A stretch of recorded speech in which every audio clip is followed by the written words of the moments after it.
You're listening to 17 Carat K-Pop, the show that's a little bit of everything with a K-pop twist.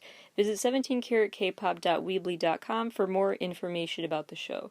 That's 17caratkpop.weebly.com. Enjoy the show! Hello everyone and welcome back to 17 Carat K-Pop. Today on the show, I want to take a closer look at all of the ways that K-pop YouTube content is so consumable, is so fun, is so engaging, and you can really fall down a rabbit hole watching K-pop content. Basically, we're going to talk about how K-pop and the YouTube algorithm have become the perfect combination, and the marketing strategies and secrets behind the viral success of K-pop, and the ways that K-pop has used social media, and a lot of this is going to be about Soo-man Lee and the founding of SM Entertainment, because they really pioneered this global expansion of Hallyu content. They really helped shape the Hallyu wave. So we're going to basically have a deep dive into some historical and technical and cultural aspects that have evolved into and created that perfect storm of ingredients for K-pop to be so successful globally. And before we look at those secrets behind the scenes, that kind of content about what that process was like, I will just clarify, I realize it sounds like the ultimate irony because just on the last episode I was saying it's weird to spend way too much time focused on how K-pop got popular, but hear me out. What I meant by that was really, I don't want the media to focus on why is K-pop popular outside of other countries because of its Koreanness. I don't like the framing of when the media talks about how on earth, did Korean music get popular in a country where they don't speak Korean? It feels very weird, and the default assumption that lies in those kind of statements is that it's just abnormal to like Korean music if you're not from Korea, and I just have a lot of issues with that. That is a totally different discussion than this. This is talking about, I'm going to be talking about more technically, economically, culturally, like really just the actual practical aspects of answering the question literally of how did it get popular all over the world. So just want to be super clear, I'm not trying to be hypocritical because I do find it interesting. I've read interview upon interview with Soo-man Lee and people who have worked with SM Entertainment over time, and they really have pioneered this strategy, and it's really fascinating how successful it's been. And so we're definitely going to talk a lot about that. We also have some things to talk about in terms of virtual events and festivals being held and how much insane amounts of money you can get paid, apparently, for everything from a TikTok video to a Fortnite appearance. We're going to be breaking down those numbers. Lots of news in the world of BTS, Blackpink. I will be addressing the BTS Time magazine discussion online and my thoughts on that. There's also some drama with the band About You. There's some lawsuits pending there. There is a whole lot of content to cover today, so we are just going to jump right in. But first of all, your action of the day is please do read this beautiful, moving tribute to John Lewis. It's by Brittany Packnett Cunningham, and it is in Time magazine now.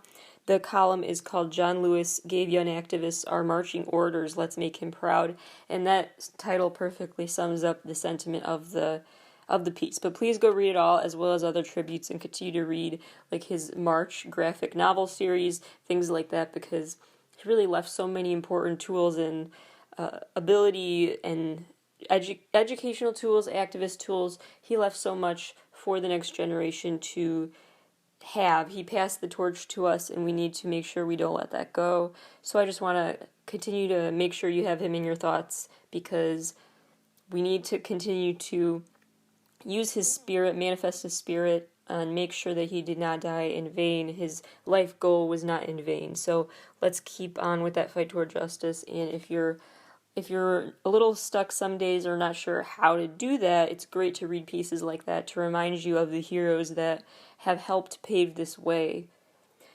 Also, before we jump into today's news, my recommendation. So, what to listen to today? My recommendation is Victoria Song from FX. She released a C-pop album a little while ago, and I just got a chance to really listen to the whole thing, and it's really great. So please check out Victoria's self-titled C-pop album.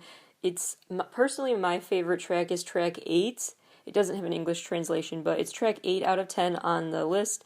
That one sounds great with headphones, just a PSA, because literally the song is like in one ear and then it's in the other, and it's just sonically a very cool experience. So it's a very refreshing, fun album that I highly recommend. I think all pop fans will love it. As for what to watch this week, all sorts of YouTube content from the channels that I will be discussing as I break down the secrets to K-pop and YouTube's perfect match made in heaven scenario. So, first let's get to some headlines. There's a lot to talk about in terms of the BTS world. First of all, BTS just broke 5 more world records. Officially, they're considered to have the most viewed live stream concert ever from Bang Bang Con. They are also the first K-pop group to top the USA album charts.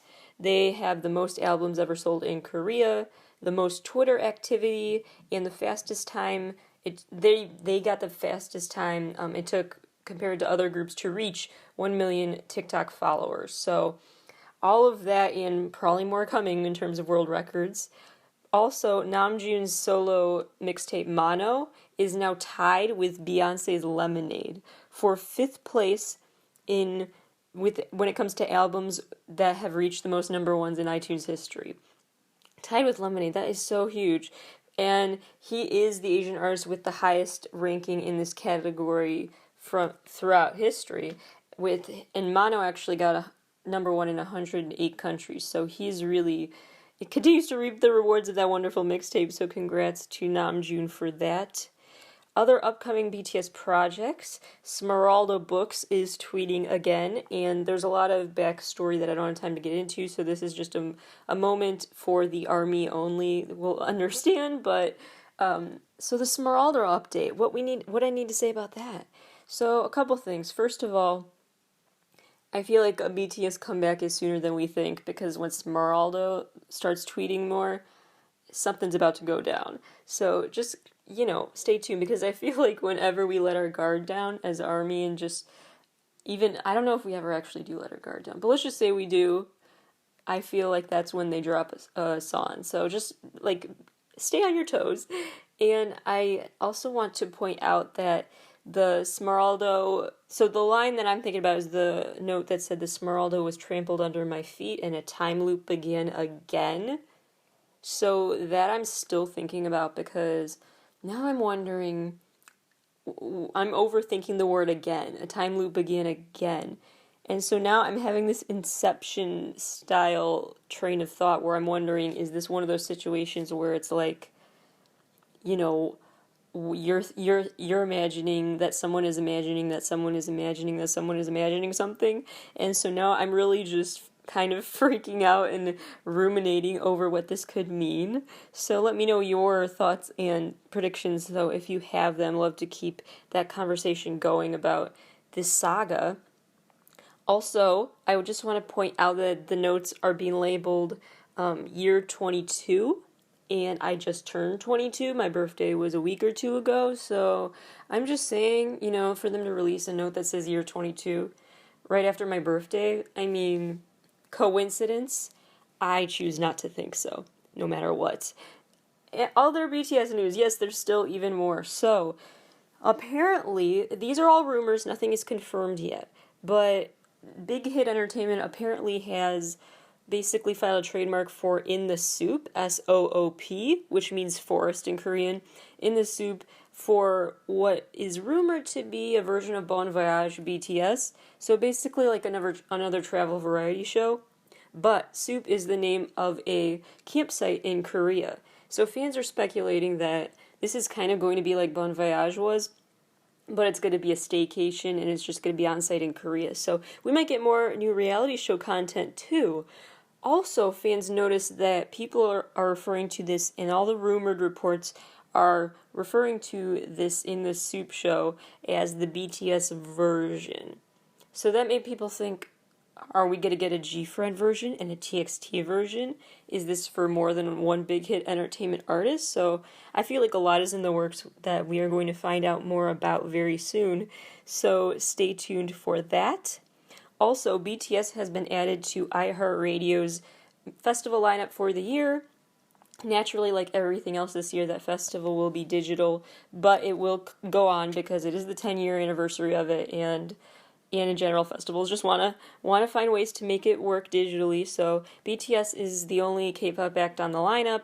They'll be there with Coldplay, Keith Urban, Miley Cyrus, Usher, Migos. It's quite a lineup, and basically, it's going to be the format this year is going to be the same as it is when it's in an in-person event, where 5 acts perform per night, and so basically half of them are going to film their sets while performing at an LA stage location, and then another stage is located in Nashville. So half of the performances are recorded in Nashville, half in LA.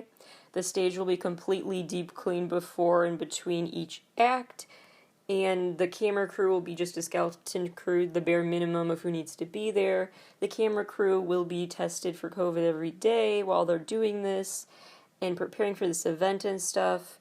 And the production team, when possible, will just stand out in the parking lot waiting their turn to do what they gotta do with the equipment. So they're really trying to take a lot of safety precautions, but it sounds like they do still want to make this something that is made in the USA, literally. So I don't know what this means for BTS. I don't know if that's an exception and they'll let them stay in South Korea and perform from there. It doesn't sound like it, but we will see. I would hope they wouldn't be expected to fly it more than they have to these days. So that will air September 27th and 28th on the CW and through the CW app. Also, if you're listening to iHeartRadio, you will hear the live stream of the event as well. And last announcement that was a part of that big iHeartRadio announcement is from the head of the whole iHeartMedia label event and everything. So this guy basically said that what they're planning is, quote, a Zoom suite of fans. So what I think that is probably like what it was for K-Contact, where it's literally like a Zoom suite, as that, like basically a video chat, but with a wall full of pictures. You could see like everyone's camera. It's like a giant Zoom chat on a giant screen. And so it sounds like they're doing a version of that for this event. I don't know any further information, and even that has not been officially he confirmed it in one interview, but he's really otherwise stayed tight-lipped, so maybe he just let that slip out in one interview. But when more details are officially confirmed, I'll let you know on the show. But so far, how to apply to be in that live audience is TBD, or even if this is still just an idea being thrown around or legit, that is TBD as well, but I will keep you posted. Rolling Stone just released a list of the top 75 best boy group songs of all time. So I have a lot of thoughts about this list, and mostly I agree with it. There are quite a few K-pop songs on it, which I was very happy to see. They weren't given their own list, they were just there. It was just a nice way to normalize listening to K-pop groups alongside other groups. The list included some of my favorites: Fantastic Baby by Big Bang, so iconic, Sherlock by SHINee, The Chaser by Infinite, and there were also a lot of BTS songs on the list: Euphoria, Spring Day, Fake Love, Moon. So it really, I'm very personally approving of and impressed with the list.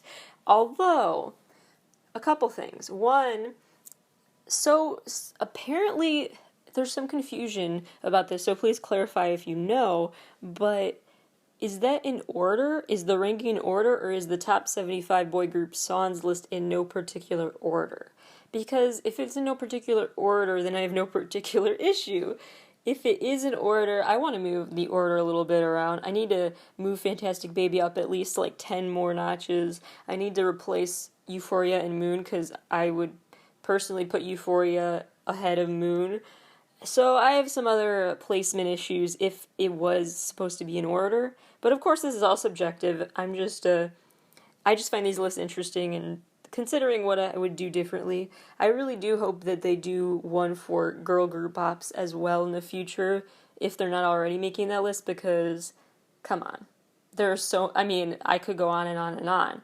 I mean, the only excuse to me they could have for not doing a girl group list is that there are just too many good ones to choose from. There's just so much content there. So we will see, but I would love to know, so talk to the show 17 Carat K-Pop online, let me know what you think deserves to go in the best boy group or girl group song list of all time. Doesn't have to be K-pop, just anything that just is a shoo-in in your mind. I could spend like a whole other hour talking about what should have been on this list, but of course, I do think this was a great, well-rounded collection of songs that I don't disagree with either, so, you know, you can only do so much. Obviously, if I could add anything, though, it would have to be something from 17, but that's just my super not objective opinion. Alright, last piece of BTS news. So, the Time magazine issue. What's been going on with that? So, the BTS army is upset about, and I have some issues too, with what Time magazine had done. So basically, this started circulating around the internet, this picture of a Time magazine cover that looked very photoshopped and featured the BTS members, and it was basically pitched as this bookazine, this special limited edition version of Time magazine, dedicated just to talking about BTS, all things BTS, with all sorts of photos and or not interviews, I guess, but like content, you know, like an unofficial guide to BTS. And so this bookazine was being spread around rapidly online, and then people were like, is this even real, or is this just a fan edit? Because believe it or not, just a fan edit can go just as viral, if not more, than a legit promotional material. But Time magazine, through their verified Twitter account, did confirm this is a real thing that will be on newsstands at the end of this month. So then fans were looking into it, and you can actually see quite a few pages, excerpts, and images of this bookazine online already. And all these teasers have led fans to be upset with its content because, by the looks of it, there is, first of all, the cover that people are taking issue with, just the ways it looks photoshopped like just a fan edit and not a professional magazine cover. Also, people are, I think, a little surprised because when BTS was on Time magazine before, that image was really wonderful. It's just, in terms of like from a photography standpoint, well done. So this just threw fans off. Also, fans were disappointed to see that the chapter titles lead you to believe this is going to be a very basic, unofficial guide that isn't, people were calling out different things that weren't fact-checked throughout the piece, and how there's a whole chapter dedicated to questioning when Jin will go off and enlist. People also took issue with the comparisons because, again, it's talking about that issue of how did they become popular in America, and of course then they're being compared to the Backstreet Boys and NSYNC and all of that. So, just to be clear, the other day, the official description for this bookazine, when you're trying to purchase it, the official description no longer includes references to the Backstreet Boys or NSYNC. So they did respond to some public backlash by quietly deleting that part, but no official apology or statement aside from that as of recording time has been made. Alright, so my opinion about this. First of all, with the cover. I don't have an issue with the cover. Frankly, I don't, for a couple of reasons. One is that we're in a pandemic, and so if you can't do an in-person photo shoot, you can't do an in-person photo shoot. Like, there's only so much you can do, so just keep that in mind too, especially when your favorite artists these days are, like, releasing more animated music videos or more animated content overall. Like, we're just trying to adapt and build this ship as we go, or whatever the phrase is. So just, yeah, I don't know. I want to cut artists slack this year about how they try to promote their work in certain ways because we're just doing the best we can given some weird circumstances that no one expected. Other thing is, this situation made me think of the Mattel BTS Barbie doll release because people were really emotional and freaked out about how the BTS dolls don't look like them, and personally I didn't think they looked exactly like them either, but also I just want to keep in mind, it's very impressive to me when any artist does create something, I don't know, and put so much time and effort into it. So even if you think the BTS dolls don't really look like BTS, their outfits do, and I just really have a lot of respect for every all of the work that goes into creating those little doll outfits, all of the detail, all of the hours spent working on those things. So I just think about everyone involved in making these products, and so that makes me more less likely to just jump into this angry defensive mode and slam it for being, not up to my expectations. So that's what this situation made me think about a little. It's obviously a lot different because editing a magazine cover is a lot less work than making doll clothes, but it's also important to keep in mind that how the look is subjective, what looks corny or just awkward is subjective, and people do put a lot of time and effort into the look of anything they release in the media, so I don't know, I just try not to harp on people for that too much, and personally, I don't know, I mean, BTS just had that paper magazine shoot a year or two ago, and that broke the internet, and that was intentionally super like Photoshop-esque, Lisa Frank-esque, the look. And so, I don't know. It's weird that people would harp on this and not that. Like the weird double standard. I don't know. It's just a mess. So I would hold off on criticizing the cover too much. As for the content, I do have some issues with it. There were some major fact check issues. They, for example, one excerpt mentions how BTS was at KCON in 2015, which was not true. They were not there in 2015. Things like that are so easily searchable. You can so easily fact check them. That feels just like lazy writing, and that's disappointing. So there's that. And then of course I'm very disappointed whenever they're, it seems like the Western media needs to compare them to other boy bands. That was unnecessary. So I'm glad they took that out of the description. Pretty sure it was too late publishing-wise for them to take it out of the actual book, but we'll see what happens. I wish they'd release a bit more of an explanation and an apology, aside from just quietly deleting that from the web, but we'll see. And my other main issue really is with the enlistment thing, because this is something that I just wish they had talked to Big Hit Entertainment about, and I feel like they didn't. That, I think, is the big difference between projects like with Mattel and with Smeraldo Books even, and then with this. This feels like they did not talk to BTS at all. It was just made with people who didn't speak to Big Hit people. So I think that's the big difference. Like, can you tell if BTS, or at least their company, had a lot of input and conversation around this project, and if they didn't, maybe that's a sign it's more of a money grab. So I guess that's how I would look at this. So not super enthused by this unofficial bookazine, but that's just something to keep in mind too, because I do think if they had talked to Big Hit Entertainment, they would have realized that Jin's enlistment is something that no one wants to read more about. Armies don't want to think about, so don't write about that. And also that it's just a touchy subject, that group members don't want to really address this. They do, but pretty vaguely, and then they move on to the next question. So typically, I would suggest that the press back off of that question, because the idols, what are they going to say? They're not going to say in the middle of promoting their album, yeah, I'm going to talk about my enlistment now. So they're not going to disclose that, and it just feels like a waste of time to ask them. So to write a whole piece debating when he might enlist or what that'll do to their popularity is wild, especially just because the other day I was thinking about how all the Directioners were online again to celebrate One Direction's 10-year anniversary, which is huge and exciting. And it just got me thinking how there's so much conversation about when will this BTS fever fade away? And everyone seems to assume that when they enlist, that's when it'll go away. So that's just weird to me. So I would always point those people to that example. The Directioners are still here after 10 years and a lot of time away from them being a full band. So calm down. The ARMY is here to stay, whether you like it or not. And enlistment isn't going to change that. Not something we want to talk about. Just saying.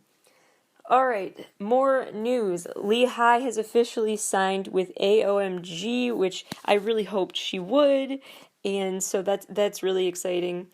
Also, Monsta X's fandom, the Monbebe, is recognized along with them, officially as members of the Good Neighbors Club, which is basically a club membership title you can hold after you make a combined amount of around 10 million won, which is around $84,000 USD per year to NGO, this international humanitarian organization. And due to those donations that fans matched Monsta X for this past year, they qualify to be considered part of the Neighbor Club. And it also to basically be accepted with this title, you have to foster this culture of kindness and giving back, and the Monbebe embodies that. So that's very exciting and just a great point of pride for Monsta X and the fandom. Stray Kids God's Menu video now has 70 million views, and Jay from Day 6, his solo song Pac-Man now has 2 million views, which is huge, especially without like an official promo run. Blackpink has some big things happening. Lisa is now the new global ambassador for Bulgari, and they have an upcoming single they teased with a TBA collaborator, who we all think is Ariana Grande, but we'll see. And speaking of Blackpink and Ariana, Blackpink just surpassed her to be the most subscribed to female artist on YouTube with over 42.2 million subscribers, which are it's probably closer to 42.5 million by the time I'm recording this at the rate it's going. Alright, and the last bit of news, Victor from About You, the band About You, is back in the news. We talked about in a past episode how he left About You after so many years with the group because there was a bit of debate about what really happened, but he claims he was fired from the group for breaking a drumstick during practice, despite all the years of the blood, sweat, and tears he gave to the group. They fired him over a broken drumstick, and he was upset about that. But then the company was going to sue him for defamation, which now apparently is going forward. So there was a lot of back and forth there that we addressed on an earlier episode. But now there's more drama added to the mix. So there's this female artist named Minty. She is a soloist, and she also knows About You and was hired to be their official stylist. But that lasted for one show, and after one show she was already fired from being their stylist. I don't know what happened there, that is not clear. But just recently, apparently, some CCTV footage was unveiled that proves that she walked out of the dressing room on a day where she had already lost her job as their stylist, but she was wearing Victor's leather jacket. And so she left in his jacket, and she claimed she left with it, not because she was still their stylist. I think she admitted she'd already lost that job, but still she claimed it was for some sort of sponsorship. She needed the jacket for promotional purposes for some brand that she was going to rep for money, but that was proven to be a lie, and so she admitted that she just stole Victor's jacket because she liked it. So now not only is this company, and believe it or not, I kid you not, this company is called Corona X Entertainment. So anyway, that is another twist in the story. So Corona X Entertainment is now not only suing Victor for defamation for the claims that he made about why he was fired from the band, but now they're also suing Minty in a separate lawsuit for her stealing his jacket. So it's basically Corona versus Victor, but then it's also Corona defending Victor versus Minty. So it's wild. I don't know what will happen next, but there's just a lot going on. And in about 8 or 9 days, there will be the next development in this story with Victor's trial. He recently went on his YouTube channel to make a video pleading for donations from fans so he could pay for a lawyer. So, not sure how many people actually donated, but we will see what happens and who represents him in court and all of that. So we will be following that story for the show. In terms of quarantunes, switching gears now, talking about the ways that the world is adapting to a concertless music industry. TikTok continues to bring in money and pay people. So, despite the fact that it has recently been banned in certain countries and areas in the world, they are really still investing heavily in TikTok stars with this new $200 million creator fund. So this $200 million fund is going to help regularly pay for TikTok artists to release content. So it'll be like getting a paycheck from any job. So they can officially consider it a job to be a TikToker. They actually differ from YouTubers in this way now, because with YouTube, if you make money, so let's say if I was, just for a total example, obviously this is not the real number, but for the example, let's say I made a YouTube video and it was worth $10. Then TikTok, basically what TikTok would do is pay me $10, whereas YouTube would take the $10 and then pay me back maybe 5, maybe 7, probably more like 3. So YouTube would basically take the money and then give me some of it, but TikTok is just straight up paying the artist. So maybe even more YouTubers now will transition into focusing on TikTok content for that reason. However, it's not for every TikToker. You have to be at least 18 years old and be selected from an application process taking place in August. So I'm not sure how many creators actually get this opportunity, but it is something that they are investing in, which is interesting, especially considering the recent issues around TikTok access around the world, that they're still focusing so heavily on promoting through TikTok. But it'll be interesting what happens from that. Where they also may want to keep attention is Fortnite, because Travis Scott's Fortnite appearance that we've talked about already on the show, the numbers are in. He officially made $500,000 for performing in that game for a 15-minute set. $500,000, and apparently these artists who agree for in-game appearances and song releases and concerts, they can get paid anywhere from $50,000 to $350,000 for their sets. And these sets in these virtual worlds tend to be shorter, like Travis Scott's 15-minute one. $50,000 to $350,000. And apparently even they can make extra money, what's called like a back-end bonus, from doing this, from deciding they're going to premiere a new song or video or whatever during the event. That will give them more money if they agree to do that.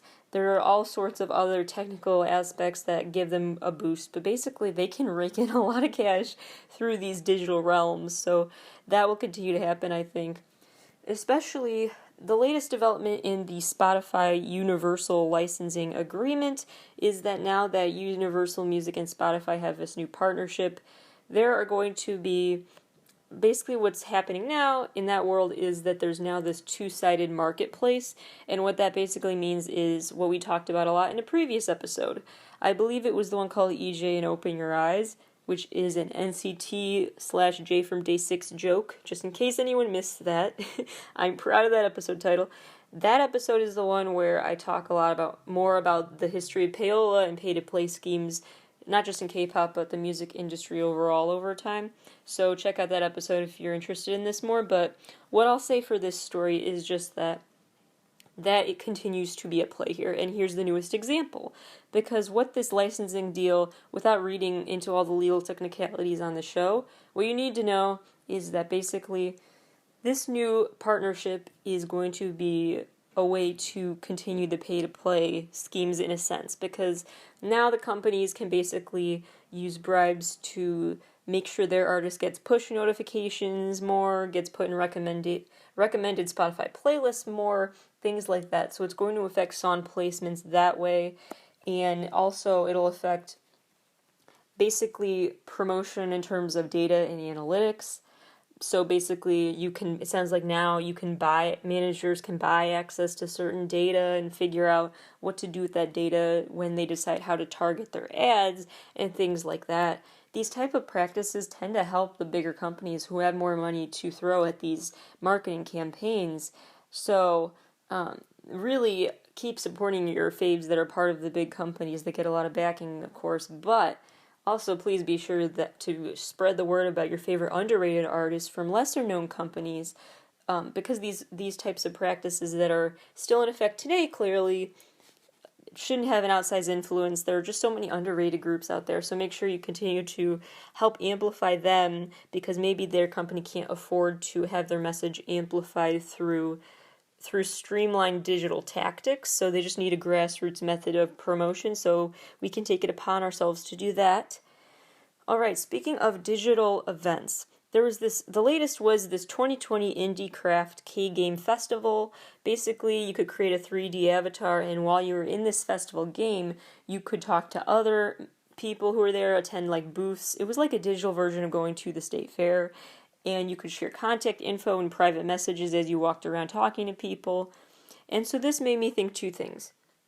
One is that what needs to happen is there needs to be some sort of a digital Reve festival. I want to go to the Red Velvet Festival because that looked like the most fun place in the world. If you know, you know. And I just think that would be the coolest. So Animal Crossing, if you're listening, Sims game, if you're listening, any other worlds where Red Velvet could maybe have at least a day-long event that's like a virtual Reve festival where fans can interact with their avatars. Let's make that happen. I just feel like that would be a perfect partnership. Just throwing that out there. Other thing this story made me think about is that maybe the networking and collaboration opportunities that I was worried we'd lost this year because of all the festival cancellations. Maybe that's not the case at all. Maybe we're still getting a lot of networking happening, but just through avatars and other interesting methods. So that's very interesting, especially when you think about how maybe this is even a fairer way to network and collaborate and form those relationships, because you're not deciding who to network with based on how they look. You're just doing it based on how they are, their demeanor when they talk to you through their avatar, their, resume or whatever. I wonder if it'll lead to less prejudiced and biased, implicitly biased partnership formation and willingness to cooperate with others. I don't know. It'll be interesting to see what this means for the future. Lastly, in terms of new ways that music is being promoted right now, this band called the 1975 have recently had this online art exhibit.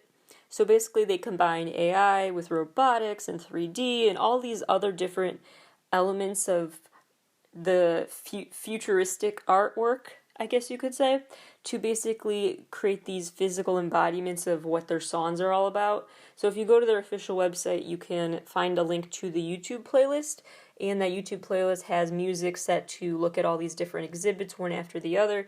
Basically, what a visual art museum. And it's for their new piece. Got me thinking about what different K-pop albums I want to literally come to life with physical art. Obviously, BTS comes to mind because of their project where they had the art exhibits around the world, but that would be cool if they had something like a Blood, Sweat, and Tears exhibit and things like that. Just another idea companies should borrow from me. You're welcome for this free consulting. So that is the latest in terms of music and K-pop news, and after this break we are going to talk more about what's the winning formula for K-pop YouTube content, how has that evolved over time, what marketing tactics have proven useful, and really some of it is direct and overt, but some of it is just me kind of seeing between the lines and trying to figure out, oh, I see what you did there and what they've done that's worked so well, whether it was intentional or not, with a big focus on SM Entertainment and how it became the marketing juggernaut that it is today.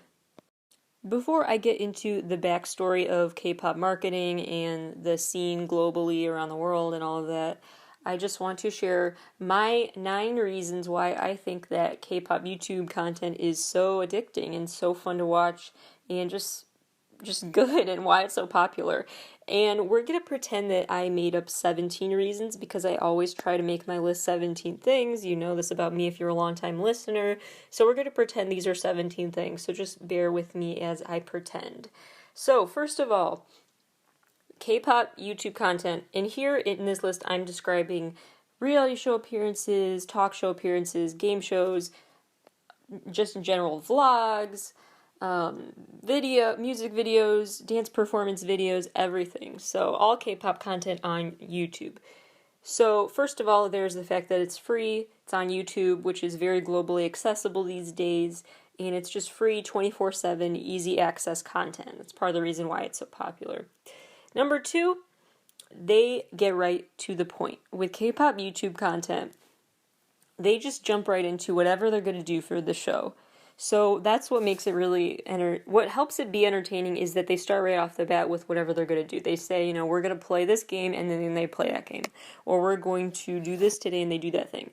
Whereas with a lot of with a lot of non-K-pop YouTubers that just post vlogs or whatever, there is like a whole 3-minute intro like, "Hi guys, welcome back to my channel. I'm here. I am going to talk about this today, but first I'm going to go into detail about why you should like and subscribe and talk about all that I'm going to do and blah, blah, blah, blah, blah." And then like 3 minutes later, it's like, "Oh, okay, let's get to the show." And I know I'm kind of roasting myself here because I do that before my show too, in a way, but I don't know. I feel like with a YouTube video, it's more self-explanatory. We don't need the setup. Like, the title usually says exactly what the video is, so you don't need to spend like 3 minutes telling us what you'll do. So, anyway, that's just a little pet peeve of mine. But K-pop videos get around that. They don't really do that. They just jump right in the action. Another reason why I think it's so popular. Third, it's great for multi-fandom people.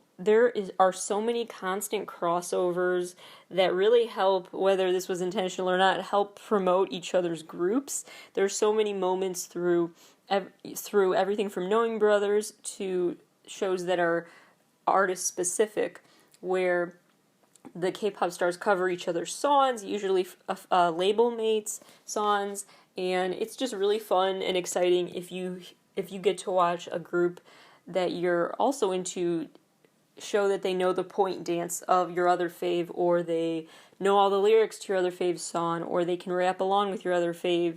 So it's just really cool to see those crossover moments where they acknowledge one another, and I don't know, it's just a fun moment where I fangirl when I get to see one of my faves dance or sing to another one of my faves' songs. So there's a lot of that in K-pop YouTube content accessible through YouTube. Number 4, it's really fun. K-pop shows and content are really just fun and playful, and they're just entertaining. They're games, like I guess the best example is EXO's game show type season of the reality show, where they did everything from racing each other in mini cars to playing on like a Dance Revolution style board. I mean, there was a lot there. Stray Kids does a great job with this as well, with their fun songwriting games and stuff. And so it's just fun, and it's light, and it's, I think the world is so dark, especially this year, but always. And it's just such a breath of fresh air. It's a nice escape, and it's just fun to watch and get invested in a game that is just fun and frivolous and just a good time that you don't have to take seriously. I also think sometimes reality TV, don't get me wrong, sometimes like bad reality TV I really like watching, because it's just a great time to just like put my brain on autopilot and just not have to think too much, just take a minute to just sit with bad TV and pretend that those issues are important. It just is sometimes a nice energy saver to do that, as opposed to watching something more serious and dark. But sometimes that manufactured drama on reality TV is not exciting for me. I just am tired of watching people fight, and so that stuff's not entertaining to me. So I would much rather watch this version of a reality show.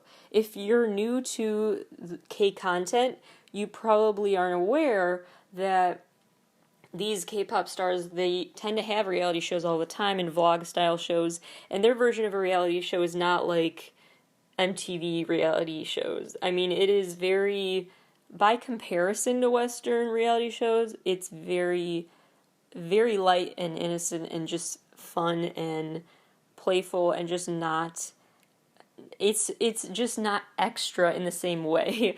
They're extra when it comes to losing a game, maybe, but they don't get extra in terms of like throwing water in each other's faces or whatever. So it's just, I mean, it's less brutal, it's less brutal. It's just childlike fun, and I think that taps into the inner child we all need to really work extra hard to resurface these days. So the K-pop reality show content, some days I really just prefer, because it is just light and fun, and their version of like drama is just less severe. And so personally, I just think it's better. It's just sometimes more fun, and it just is more human, more human, more authentic, and nice. Yeah, it's just frankly nicer.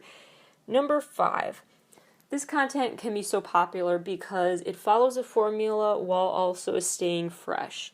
So there are some things that become common in a K-pop reality show where you're like, okay, I know what they're going to do next, but they also mix things up a little. So some elements stay the same, but some don't. This concept was written about in the book we referenced in a previous episode called Hitmakers by Derek Thompson. He basically said that the concept of familiar surprises is how concepts and content go viral. Familiar surprises, basically meaning you take an old idea and add your own perspective. You add a twist to it, you change things up, but not change up the underlying dynamic, the underlying concept that people are familiar with. Because humans are naturally resistant to change, emotionally, mentally, it's just a lot sometimes to watch something new. And, there are a lot of times where you've been meaning to check out a new show, and you just don't feel like it mentally, and you go back to watching your favorite show for the 100th time. And so that familiar surprises concept taps into that desire for consistency in our lives, while also staying somewhat still mentally stimulating by not being an entire repeat. And so that is the kind of fresh content you will see on these shows, where they follow formulas but are still unpredictable. The perfect example, I think, is Masked Singer. Not the USA version, but the actual original Korean version, where they have such unique, clever, elaborate mask designs to look at, and how the episode goes down is super predictable, of course, but who's under the mask is always obviously different. It's fun, and of course just seeing the masks it's like an art show meets an American Idol style show, so it's a lot there, and it is a great encapsulation of that familiar surprises concept. Number 6, it is easily searchable online. There tend to be English translations for song titles, if not flat out always an English song title that you can look up, especially when compared to C-pop and J-pop. K-pop songs are very easy to find online and tend to have English subtitles, as well as more and more over time they've had a lot more languages added as well. Number 7, the comment section of K-pop videos are so entertaining sometimes, because fandoms will comment inside jokes, or they will have like whole campaigns where they'll be in the comments basically all spamming the comments with one funny message. That tends to happen a lot with 17. I've seen where all the fans will say unpopular opinion 17 slays, unpopular opinion 17 rules the world, all those quote-unquote unpopular opinions. We love to see it, and they're not wrong. So it's just a fun way to, again, connect with fans online, which is a huge part of K-pop fandom culture. It's also a good way to see updates about streaming goals and things like that.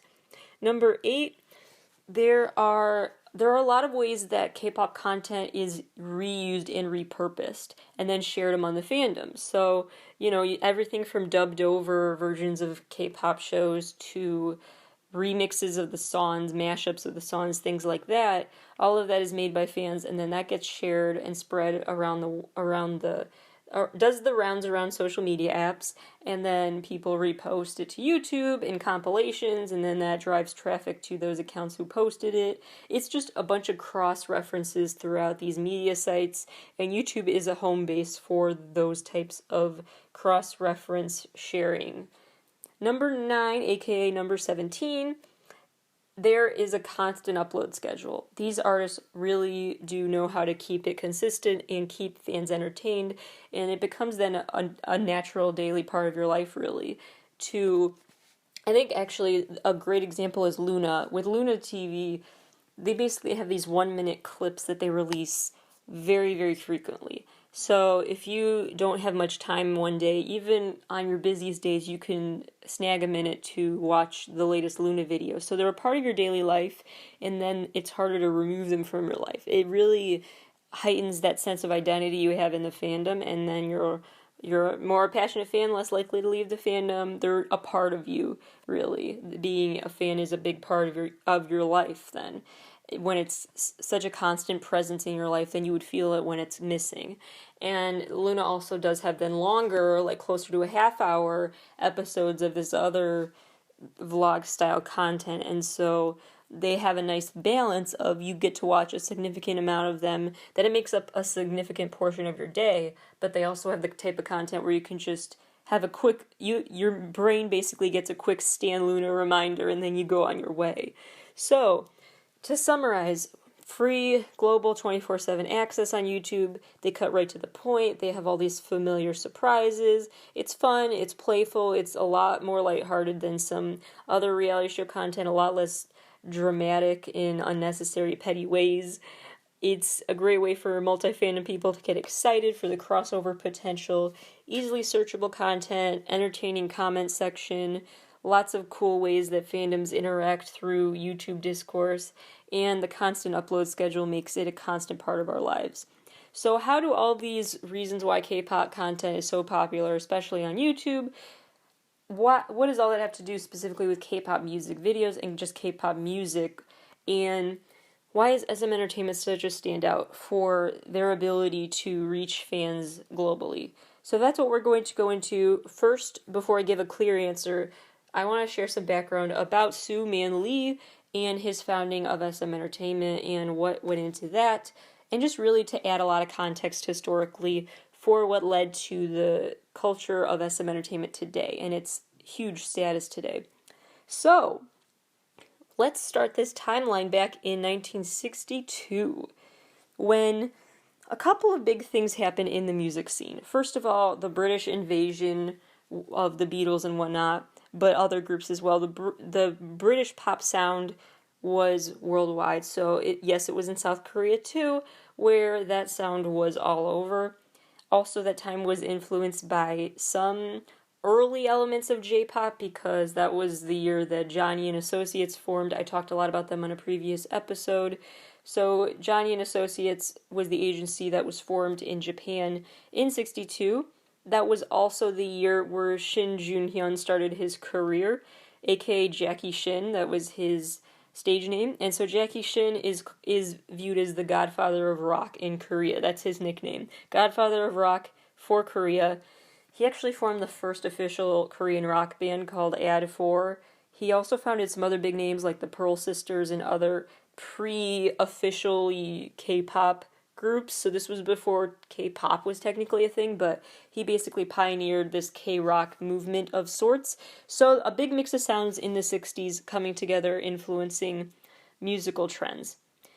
Then in the 70s, Soo-man Lee was actually into folk music, and he was a folk singer himself for a period of time, who had significant popularity as a folk singer, and that was actually, at the time though, embraced as kind of a counterculture movement's anthems. So it was a very politically tense, charged time in South Korea in the 70s, and this counterculture movement really embraced folk music.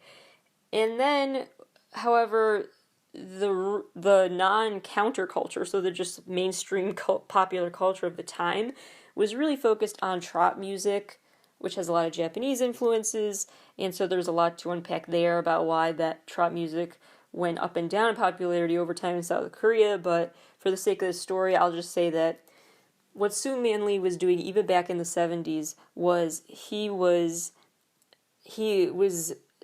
branched away from his folk sound that he had originally fallen in love with, and still paid attention to the fact that the main popularity was a different genre, so he leaned more into that for marketing purposes. So he even had an ear and an eye out back then for what are the trends to be keeping an eye out for, and one was trot music, and so he kept an eye out on that.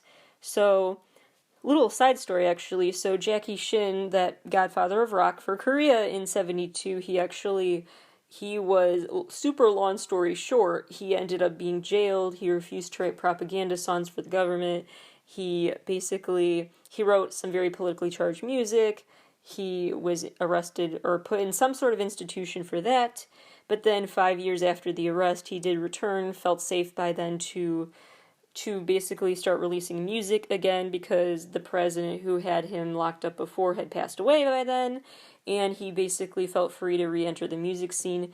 But when he did that time, actually, he basically formed this new band and they started performing his songs, but all like new disco versions. So he made them more up tempo to fit with the time. So it wasn't just Sue Man Lee, it was these icons like Jackie Shin who decided to lean into what was popular at the time as opposed to what their traditional sound and interests were. And so they met the moment. They paid attention to the moment. So that was really happening actually before it was even a huge thing in the USA. Although the USA gets a lot of credit for this trend, in the 80s then we had dance pop became a real term. Dance pop was really considered to have been led and shaped by Madonna and Michael Jackson. So it was a big era for that sound. It was also when there started to be talk of things like an MTV revolution, a big shift in the focus in terms of the target audience for pop music and top 40 music. It started steering younger. There's a whole other conversation to have about the expanding middle class in some countries those years and the increased consumerism habits of younger demographics, but I won't go into all that. But there are a lot of factors that influenced the demographic base that the music targeted. And so that's basically what started happening in the 80s. That's when J-pop officially became a thing. So Johnny's and Associates was actually way ahead of its time. But yeah, dance pop, J-pop was also popular then. There was also Kim Won-sun. She was considered the Madonna of South Korea. That was her nickname. She was popular in the 80s, the second half of the 80s, that is. So these trends are really influencing each other even back then. Then in the 90s, we have SM Entertainment being founded, and trends from other countries like the USA's dance pop trend continued to flow into South Korea and back out. And then we had the creation of HOT, aka HOT, that group that really was one of the earliest boy groups for SM Entertainment that Sue Man Lee helped create and promote. And basically, actually, you'd think that it seems like SM Entertainment has always actively, consciously tried to have a presence promoting in China. But actually, it was kind of an accident because HOT was not expected to do so well in China. But Chinese fans really did gravitate towards this group.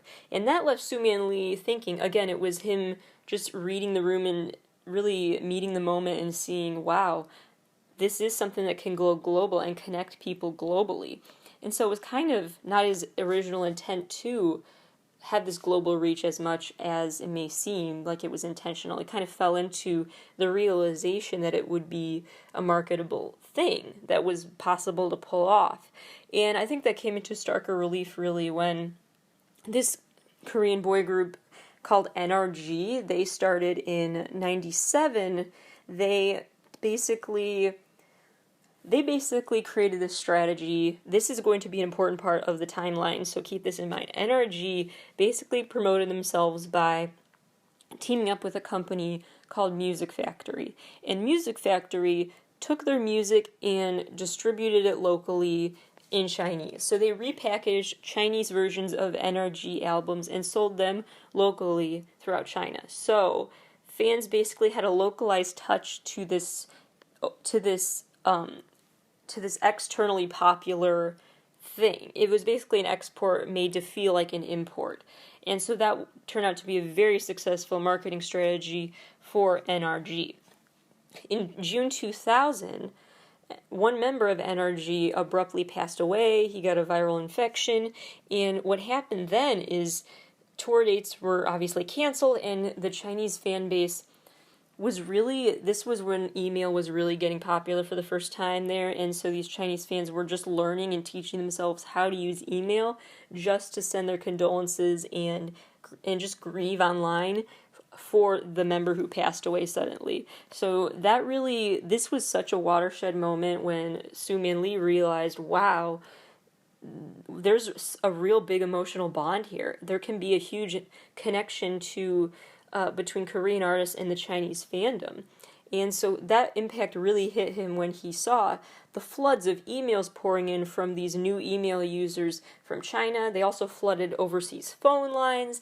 It was a fan mail surge of sorts that really caught him off guard. And it really, forevermore, I think, shaped how he approached marketing and just realized the power of these fandoms to connect with the other artists, regardless of the language they sing in, which I found very interesting.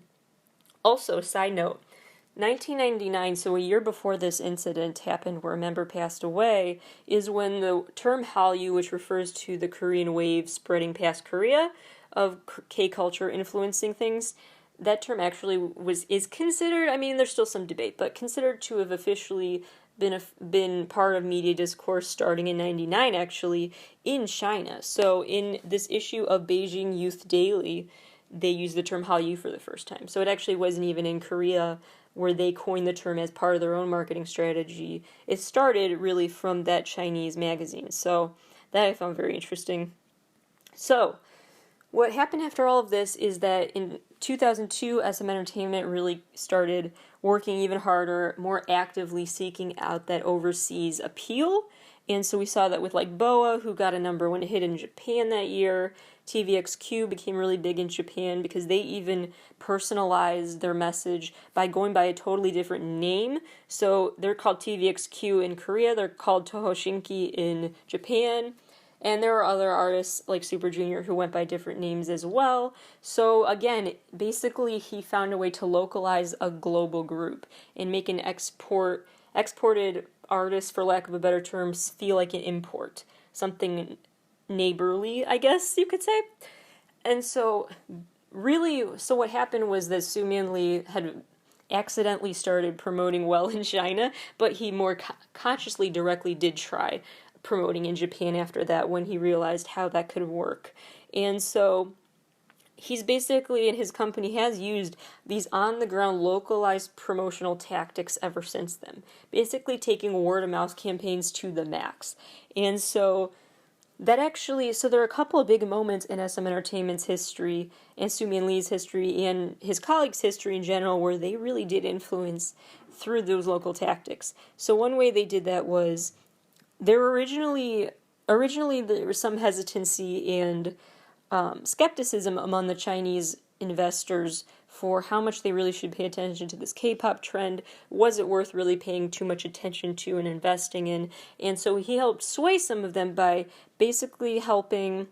This was more so SM Entertainment colleagues and stuff, not exactly Su Lee, just to be clear, but basically what K-pop decided to do then is go on a showcase tour of sorts in China. So they basically teamed up with this company called Eugene Soft, and they basically promoted things. They had dance performance showcases, they had live quiz shows for fans, they had all sorts of stuff, music video screenings. So they basically had all of this content for almost like a pre-KCON of sorts that went on in different spots across China. And again, it was a localized approach. So at each stop, they might do things a little differently or change up a set list or what songs they would promote based on the specific values or the specific interests and trends musically and otherwise of the fans in that specific part of China. So they kept a localized approach as they crossed throughout China, and it was received quite well this trip. So that really continued to motivate them to try this tactic. Another big reveal, really, when I was really doing a lot of research about what they've done in the past, is that SM Entertainment really reserves every year a significant chunk, an undisclosed but significant chunk of their profit margin for these localization things every year. So the localized profit promotional help is really a part of their strategy. It's very direct and overt now. So every year they do hire people to spread the word locally, whether that be message board posts or, which I guess would be the equivalent of handing out flyers nowadays or things like that, or just hiring creators to create these types of events for showcases, or, talking to someone who's an expert in about a specific part of a specific country and trying to work with them on consulting how to market there. They really spend a lot of time and money on how to localize and promote their content in a specific area. And They do that for so many different areas, and together that adds up to a huge influence, and then the fans do the rest. So basically they learn how to market and give those fans in those local areas the tools to keep spreading the word, and then it snowballs from there. So that's what they've really honed in on as a skill over time, really, and it continues. And so, really, that has been a huge part of SM Entertainment's strategy in K-pop's overall is just export, export, export focus. They focus a lot on, they did stumble into different trends from the USA that influenced K-pop, like the dance pop and whatnot. But and even the rock and roll eras in the USA history have influenced Korean music and things like that. But really, the focus on the K-pop industry specifically has been exports, focusing not on what influences they can bring to Korea, but what they can show the rest of the world. And that inevitably was influenced by other countries, but really their focus was on how can we take our culture and show it to the world in packages that are going to be received well, in packages that feel relevant and relatable and applicable and interesting and just good and enjoyable for these different people. So that is basically their mission in a way and how they have promoted things over time.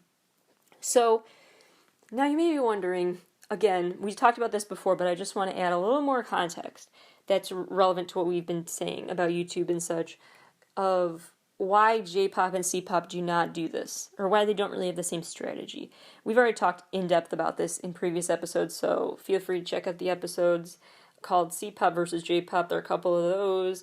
There are some other episodes too where I talk about this, so you can just read the episode descriptions to find them. But basically, part of it is because they don't really need to. There's such a big market and population size of Japan and China. They don't really need to focus too much on exporting the culture.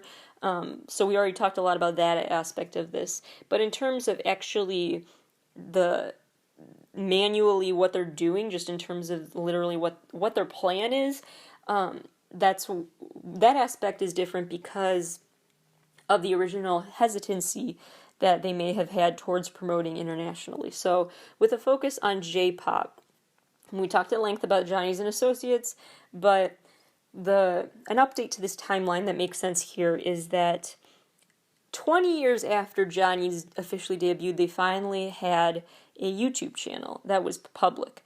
And so they finally did jump onto the YouTube bandwagon in 2018, actually.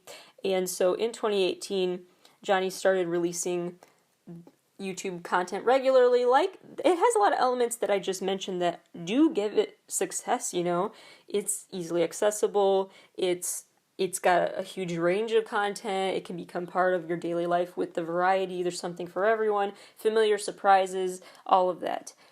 So why hasn't J-pop taken off since 2018, if it has found ways to finally let in and utilize YouTube? Well, there are a couple of things, and I think there are two main things I want to talk about. One is the fact that there is still a lot of secrecy around J-pop and a hesitancy to let in the press too much, because it is relatively recent that they started YouTube. It's still kind of just testing the waters a bit, because they really still have spent so many decades really trying to maybe not overly, but really, really, really tightly control the image of J-pop artists, to the point where actually you couldn't originally watch J-pop videos in full online. You could only see the full video for a song if you bought the tour DVD or some other DVD with them. So everything was based on DVDs as well as CDs and things like that. And I mean, even Google images, like before 2011, they didn't even have, like, you couldn't search for even a thumbnail image of a member of Johnny's, nothing would come up. So they're very new to allowing people to search and find them online, because they really wanted to have control over the narrative. And I mean, even just up until that 2018 YouTube showcase, they were having members of the press sign NDAs before attending press conferences. Any video premiere was very hush-hush. It was very controlled. And so they are loosening that up a bit. And just to be clear, as I say with all of these industries, it's not every company. It's not a monolith here. There are companies like Sky Corporation, for example, which are known to be much more free and less controlling over their artists. So this isn't a condemnation of the entire world of J-pop. There are always these dark players involved, but anyway, so basically it's so new still that they've started being open that it's going to take some time. And that brings me to my second point, which is that J-pop is not as popular because not only have they not really tried to and haven't really wanted to, they've averted the thought of letting more people in to control the narrative on their own, but also because they haven't utilized the strategies Soo Man Lee has spent literally decades crafting. They don't really have... It's not just the will, but it's the actual lack of the concrete structure of a strategy to do that. So with Soo Man Lee, for example, over time, he mixed attentiveness to the present moment with strategizing for the future. He mixed his experiences in the world of folk with his observations about trot music's popularity at the time to his observations about the MTV revolution and dance pop fever and all of that. He basically took global influences while mixing in his personal interests and tried to figure out and balance out how much he promoted each type of music, how he combined them, how he didn't. He's always been attuned to the fandom reactions and tailored his response accordingly. Basically a mix of always staying attentive to what's going on in locally and internationally while still factoring in the specific location. So he's always taken this global and local approach at once, mixing, spreading the word with localizing and tailoring the approach to be personal to a certain audience, and that has really kept people coming back for more. So basically he knows what he likes and he knows what other people likes. It's all about living in the moment and being aware of the trends, and that's what Soo Man Lee has really mastered, which takes a lot of years to create this localized effort of word of mouth. That campaign, all of that took years to really fully create and strategize for and then start reserving money for every year. So, I mean, it's a lot of budgeting, it's a lot of debate and discussion among staff, it's a lot of management, learning and education, it's a lot of education about different cultures. It's a lot that goes into creating an infrastructure for SM Entertainment style marketing. And so J-pop maybe could reach that level someday, but it's going to take a lot more than just a YouTube channel for them to do that because they haven't been building that foundation that Soo Man Lee has for so long. So that's the main thing to think about. But also in the future, I think more and more these days K-pop groups are becoming more global. I'm not talking about like the UK pop groups and stuff. We've already ranted about those. But there are other parts of Asia where artists are joining these groups, and not all of them are from Korea as much anymore, it seems. Like there's more of a mix, like, and then you have the hybrid models of sorts, like there's this new Filipino band called SB19, and SB19 is actually going to debut pretty soon officially. They've released some pre-debut stuff, but their main official like comeback, I guess you could say, is coming up very soon. They are a Filipino group, but they were trained under a K-pop agency. So this is the first time a Filipino boy group has trained under a K-pop agency and is still set to debut in the Philippines. So it'll be very interesting what the reaction is to them, both in the Philippines and abroad. So we'll see how well that plays out, but I do think that's another way to test the waters and see, oh, these artists can be popular here even if it's in a different language or whatever. It's a really interesting time to see what elements of K-pop can be globalized, and then how do you still tailor it to a local audience, which is what I think SB19 will try to do. Similarly, this group JO1, I believe that's how you pronounce it, JO1 is basically a J-pop group, but they were also created under this K-pop structure. They're sort of viewed as like a project group, so I'm not sure how permanent it will be, but it's kind of experimenting a little and seeing how people will respond to it. There have been other examples as well over time where they've tried to do this. Boy Story is another one. That's a J-pop group, but they've really gotten or tried to really make a splash with K-pop elements to their teaser schedule, to their other marketing tactics. They even got Jackson from GOT7 to hop on a song with them, so they had that K-pop influence.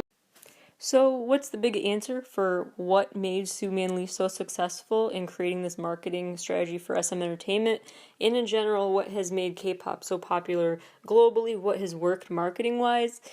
There's not a clear cut one, it's not a singular answer, but I think based on all this context, it was a mix of luck and skill and raw talent. So it was a keen eye that Soo Min Lee was always able to spot talent, to spot when a new music trend was on the up, to spot and identify different fandoms and how receptive they were to different elements of the groups. It was this observant nature and attention to detail that really helped him tailor his marketing strategy constantly to stay relevant. Then it was also a mix of luck because he happened to be at the right place at the right time when it comes to travel in the USA, travel elsewhere. Basically, his global experiences shaped what he witnessed and saw trend-wise and how he brought those trends back to Korea or brought Korean trends out into the world. It was really also, just who you meet, who you interact with, what you witness. That's always a part of the strategy. So some of it is just luck and opportunity, right place, right time situation. And then raw talent, really, where these artists that, SM Entertainment, home to EXO, Red Velvet, NCT, TVXQ, BoA, Super Junior. I could go on and on. Girls' Generation, SHINee, oh my gosh, Super M now, of course. So I could go on and on. So that's the thing, is they really have just found a lot of great talent. And so it's those three things together. It was luck, it was skill with marketing, and it was just finding raw talent, which has to do with luck and skill as well. So those three main variables led to SM Entertainment being how big it is today. And that continues to be a way that K-pop is so popular because they've always had their eye on the ball, really. There are a lot of K-pop songs that do add these elements. Like for example, lately I've been talking about how XOSC has that new billion views song, and in general with their new album, you can tell it's really tapping into the trends of the moment. Disco tinged pop is really big at the moment, and they are really tapping into that. I noticed that with other groups as well. There have been songs that are very just loud and in your face, and that is in the good way, just loud and demanding your attention, and that is a trend that ATEEZ has really latched on to, seeing that maybe the audience is pretty tired of the melancholy, slower songs and is ready for that attention-grabbing, fast-paced stuff, so ATEEZ was really ahead of that trend. Other trends in music, you have like certain synthesizer sounds that are coming back, other synth pop vibes are coming back, the Carly Rae Jepsen of it all we love. So basically the pop music, sonically, the pop music trends happening you see them in K-pop right now too, which shows that they continue to use this strategy and keep being aware of what the world is listening to. And so that's basically what it is. And then with these K-pop songs, once they've combined local and global touches to these songs and created those masterpiece albums and songs, that is what carries the popularity of other K-pop content online, because once you get them hooked on the song, then they check out the artist on YouTube, and then you fall down the rabbit hole of watching the artist on YouTube, and you realize all the other things about them that you love. There's this podcast it's not super relevant to this conversation, really, but it is in the first episode, at least. It's called Rabbit Hole. It's really good. I highly recommend it. But anyway, Rabbit Hole talks about the YouTube algorithm. And basically, YouTube started using its algorithm to recommend something for you that you already saw, basically. So if you watched a cat video, it would recommend another cat video, and then another, and another. But eventually, they totally rewired their algorithm intentionally, because they knew they couldn't just keep doing that forever. Someday you're tired of all the cat videos. Enough is enough. You've reached saturation. And YouTube always wants you to want more and to view more and to spend more hours on there. So they tried to find a way to use technology in very mind-boggling ways to figure out, and I guess they cracked the code here, figure out how you form connections in your mind before you even do. So before people formed connections between a cat video and laughing at, I don't know, America's Funniest Home Videos, they tried to create an algorithm that would make that connection for you. So when I got tired of cat videos, the next recommended for you video would be from America's Funniest Home Videos, if that was my sense of humor. Basically knowing you better than you know yourself. And they created the algorithms that that recommend things for you that aren't a blatant copy of what you just watched. That, again, have that concept that I was talking about earlier about fresh surprises, or that wasn't the right phrase, but you know what I mean. It's like familiar surprises, that's it. Familiar surprises. YouTube found a way to use that concept of, whether that was directly the term they were going to use or not, really the concept of familiar enough so that you want to watch it. It's not totally out of your wheelhouse, making you hesitant to try it, because we resist change naturally as humans, but also surprising enough and refreshing enough that it's worth a watch on its own. It's unique, it stands out. And so that's how the YouTube algorithm changed over time, and that is how K-pop really is now, because K-pop evolved with the YouTube trend really in a way that you don't just watch a shiny video, for example, and then another shiny one, and then another shiny one. It recommended to you shiny and then TVXQ or Red Velvet, etc. And so, of course, I'm not saying you can't get obsessed with just shiny videos. Like, I can go down a rabbit hole just watching one K-pop artist videos, but the point is that the way that K-pop, instead of just one K-pop group getting so popular globally, it can be this huge wave of all of these K-pop artists getting popular, because it gets people in that rabbit hole of going from artist to artist and becoming fans of more than one group, and it just is one group after another that you can be exposed to thanks to these algorithms. So it's really, it's a combination of figuring out what the data says, figuring out what the people say, and finding a way to be use an export-focused strategy, but also add these tailored, personalized, localized approaches to the strategies that you use to spread a message. And I think K-pop has just done such an impressive job with that. And it continues to be this cyclical loop of influence, because the music shapes the content and the games they play and the soundtracks they have on other content on these stars' YouTube channels, and that those channels and the reactions to those affect the music.